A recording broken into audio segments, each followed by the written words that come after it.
김세라의 법률톡톡 시간입니다. 어제 법무부가 동물에 대해 비물권해를 규정한 민법 개정안을 입법 예고했습니다. 이건 반대로 지금까지 수십 년을 함께 산 반려견, 반려동물도 법적으로는 가위나 책상과 같은 물건에 불과했던 건데요. 이 입법이 실현되면 동물의 법적 지위에는 어떤 변화가 생기게 되는 건지 오늘 법률톡톡에서 알아보죠. 김세라 변호사 나와 있습니다. 안녕하세요. 안녕하세요. 김세라 변호사입니다. 네, 이 동물을 물건으로 보고 있는 현행법을 개정해야 된다는 목소리는 오래전부터 계속 돼 왔는데요. 네. 지금은 그럼 어쨌든 반려동물을 포함한 모든 동물이 물건에 해당하죠? 네, 그렇습니다. 지금 모든 법, 권한, 권리의 기초가 되는 법률을 민법이라고 볼 수가 있는데요. 네. 우리 민법은 권리의 주체와 권리의 객체를 나누고 있으면서 권리의 주체는 자연인, 그리고 법인 이렇게 보고 있고 권리의 객체는 물건으로 보고 있어요. 물건인 것인데 민법 제98조에서 물건을 유체물 및 전기 기타 관리할 수 있는 자연력으로 개념화하면서 동물은 이 가운데 유체물에 해당하는 물건으로 지금까지 취급이 되어 왔습니다. 네. 그러니까 말씀하셨듯이 수십 년을 같이 살아온 동물이라고 해도 법적으로는 그냥 책상, 간판, 신발과 같은 지위였던 것이죠. 네.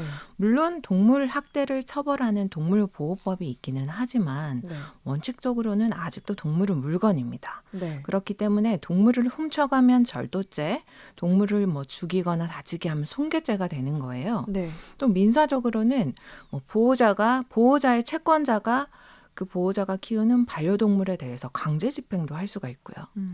또 의료과실로 그 동물을 사망케 했다. 네. 그런 경우에는 그 품종, 연령에 따른 동물의 시가 그리고 치료비를 배상받는데 그칩니다.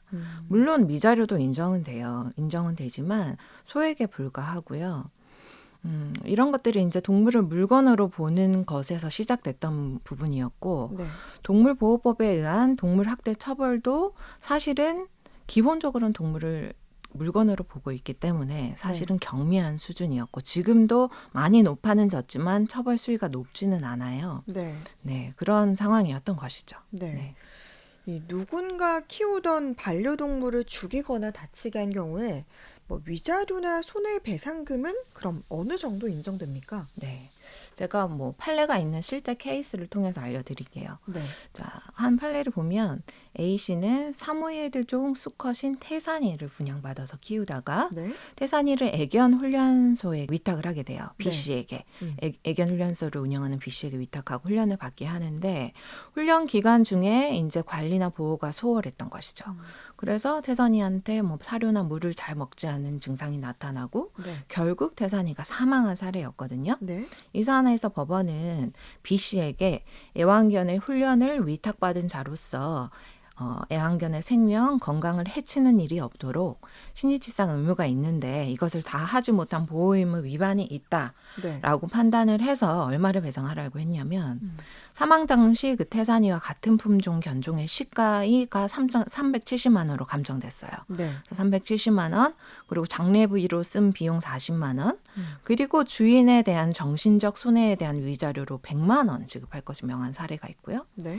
또 이제 다른 사례를 보면 주인과 함께 횡단보도를 횡단하던 요크셔 테리어를 차량으로 충격한 사건인데 네. 이제 요크셔 테리어가 내상, 그다음에 뇌 손상에 의한 신경 증상 진단을 받은 사안이었다고 하더라고요. 네. 역시 법원은 운전자의 전방 주시 의무, 운전 의무 위반이 있다고 보아서 손해배상을 명하였는데 역시 그 요크셔 테리어 반려견에 대한 치료비 네. 그리고 정신적 손해금은 이제 50만 원 인정했어요. 근데 이 사안은 10년 넘게 그 강아지를 키워온 사안이었거든요. 네. 그런 경우도 이제 강아지가 다치면 위자료는 50만 원 이렇게 네. 인정이 됐던 건데 사람의 사건이랑 이제 비교를 해보면 네. 사람이 만약 사망했다고 하면 치료비나 그 사람의 이제 은퇴 전까지 벌어들일 것으로 예상됐던 일실 수익금 배상하는 거는 물론이고요. 네. 무엇보다 이제 기본적으로 교통사고 사망 사건을 예를 들어 보면 전체 위자료가 기본 1억 원 수준으로 책정이 되거든요. 그러니까 차이가 상당히 큰 것이죠. 그러네요. 물론 동물의 사망을 사람의 사망과 같이 취급하자는 것은 아니지만 수십 년을 같이 산 반려견, 반려묘가 죽은 경우를 네. 책상이 부러지고 옷이 찢어진 것과 같게는 볼 수 없는 것이거든요. 네. 특히 사안에 따라서는 가족과 다를 바 없는 반려동물이 다치거나 죽었을 경우에 네. 그 보호자가 감당해야 될 정신적 고통이나 아픔은 100만 원, 50만 원으로 사실 책정될 수 있는 부분은 아니라는 것이죠. 그렇죠. 네. 그러니까 이제는 이 민법상 동물이 이런 법적 지위를 변화시키는 규정이 생기게 된 거네요. 네. 아직은 입법 예고를 한 단계일 뿐이지만 이제 네. 법무부가 실질적으로 입법하겠다고 한 것이고요. 어제 과천 법무부 청사에서 법무부는 브리핑을 열고 동물은 물건이 아니다라는 네. 조항을 민법에서 신설하겠다는 입법 예고를 했어요. 네. 아까 물건에 대해서 98조가 있다고 했는데 98조의 2를 신설하겠다고 한 것이군요. 네. 그래서 그렇게 되면 동물은 단순한 권리의 객체인 물건도 아니고 네. 권리의 주체인 자연인도 아닌 독자적인 지위를 얻게 된다 볼 수가 있고요. 네. 물론 단순한 규정이 하나 생기는 거지만 이런 부분에 변화가 생기면 사실은 국민 인식의 변화라든지 동물에 대한 법적 지위의 변화는 무시할 수 없을 것 같아요. 네. 네. 일단 동물 학대 처벌 네.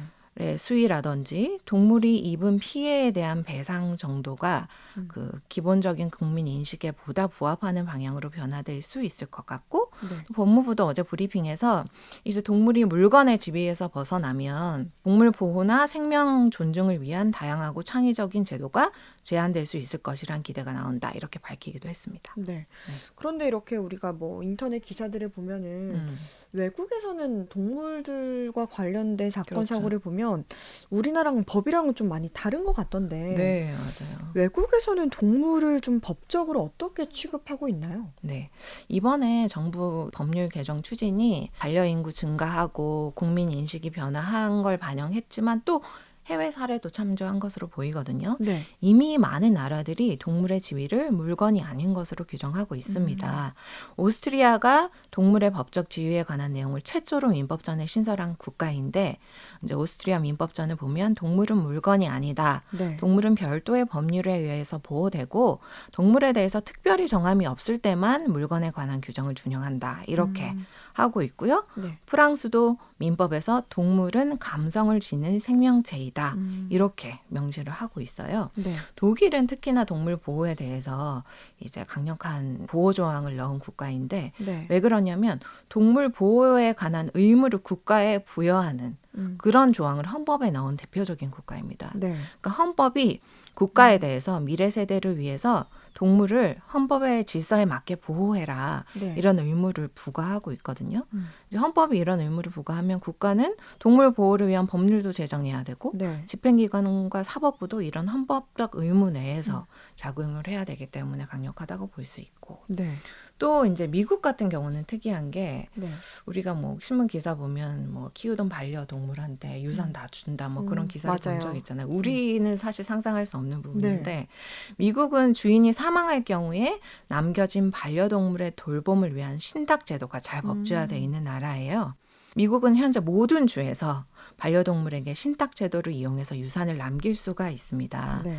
그래서 이제 보호자는 자신의 반려동물을 보살필 사람을 수탁자로 지정하고요. 네. 자신이 남긴 유산을 신탁금으로 지정을 해서 내 반려동물을 내가 죽고 나서도 보살필지 상세하게 지침을 내릴 수가 있어요. 네. 그런 제도가 있는 나라고 우리도 사실 반려동물은 자식, 가족 이상인 경우가 많잖아요. 네. 그래서 이런 유언 제도로 반려동물을 보호하고 또 다른 상속인들과 분쟁으로부터 보호하려는 장치도 서서히 마련되어야 될 것 같습니다. 네. 오늘 법률 톡톡에서는 반려동물을 법적으로 비물건화로 규정하는 민법 개정안 입법 예고 소식 살펴봤습니다. 김세랄 변호사였습니다. 고맙습니다. 감사합니다.